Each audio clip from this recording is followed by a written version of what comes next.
Good afternoon everyone. Pababa nami.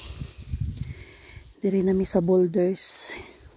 Ni Inday Siri with Dodong Jason. My son for 3 days. Kauban. So, okay rami. Karon tan-aw ni okay ba pagkahuman na ni ron. Agianan.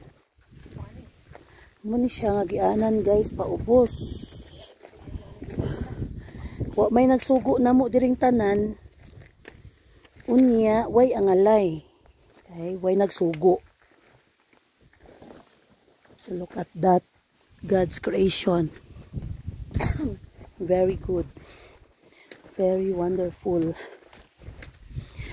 Kanina sa buntag, hunahon na mo ang mga malakas. Ang mga mahihina magpaulay. Ay ako din mahina ni.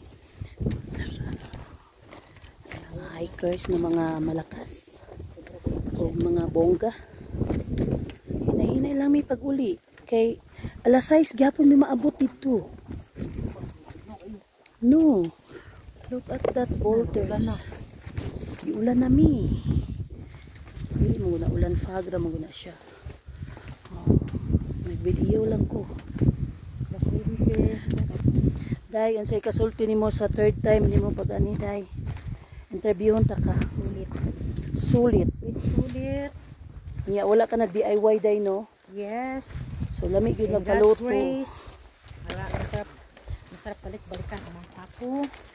Oo. Pag edad ko 60, dapat makabalik ako once. Correct. Sige. Kanang udod. Nadungog ninyo to mga friends. Hindi na nga masakap mong ako. Di good ka ugod-ugod na feel na ko day. Udod na ko ana. So mauna ni karon sa buntag. Ganina. Kanilang 2 minutes nga pag nanaw-nanaw sa kinsay nakasakad mo ang ako bongga di na mabayaran og 3,000 at least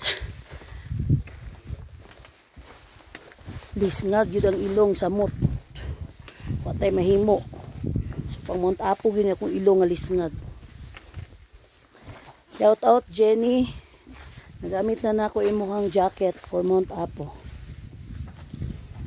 Di ni maka-slide ay.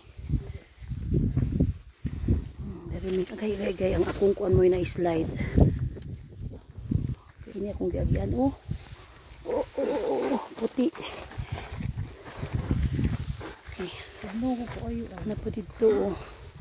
Tago ko ba kayo? So, bye-bye sa kay maglakaw-lakaw nami.